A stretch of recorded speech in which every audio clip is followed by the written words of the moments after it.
እንኳን ወደ እንስሳት ዓለም ቻናል በደህና መጡ። ዛሬ ዓለም ላይ ካሉ በጣም ብርቅ እንስሳት አንዱን እንነጋገራለን። ስሙ ኢሊ ፒካ ነው። ይህ ትንሽ እንስሳ ከጥንታዊ ፒካዎች ቤተሰብ ነው። በቻይና ውስጥ በቲያን ሻን ተራሮች ብቻ ይገኛል። በ1983 ተገኝቶ ነበር፣ ግን በጣም አስቸጋሪ ስለሆነ ማየት በጣም አጠር ነው።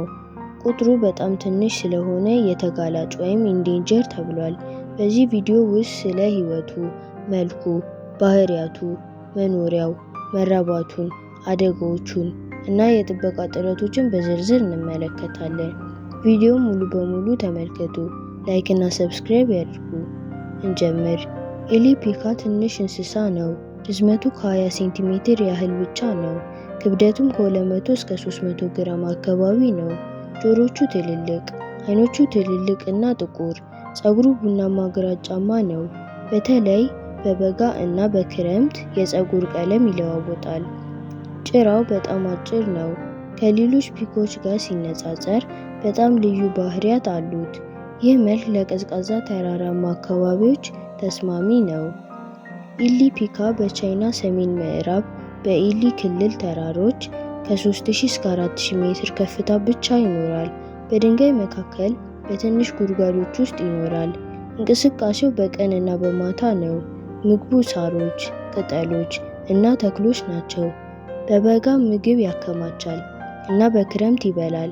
በጣም ጠንቃቃ እና በፍጥነት የሚሸሽ ነው። ድምፅ ያወጣል። የመራባት ወቅት በበጋ ነው። ሴቶቹ ከ2 እስከ 3 ጊዜ በዓመት ይወልዳሉ። በአንድ ጊዜ ከ2 እስከ 6 ጥጆች ይወለዳሉ። ጥጆቹ በፍጥነት ያድጋሉ እና በትንሽ ዕድሜ ራሳቸውን ይንከባከባሉ። በተፈጥሮ ውስጥ ዕድሜያቸው በጣም አጭር ነው። ኢሊ ፒካ በአየር ለውጥ፣ የመኖሪያ መጥፋት እና ትንሽ ቁጥር ምክንያት በከፍተኛ አደጋ ላይ ነው። ቁጥሩ ከ1000 በታች ሊሆን ይችላል። በቻይና የጥበቃ ጥረቶች እየተደረጉ ነው። አስደናቂ እውነታዎች። የተራራ ጥንታዊ እንስሳ ተብሎ ይታወቃል። በጣም ብርቅ ስለሆነ ለረጅም ጊዜ ጠፍቷል ተብሎ ነበር እና በተፈጥሮ ውስጥ ማየት በጣም አስቸጋሪ ነው።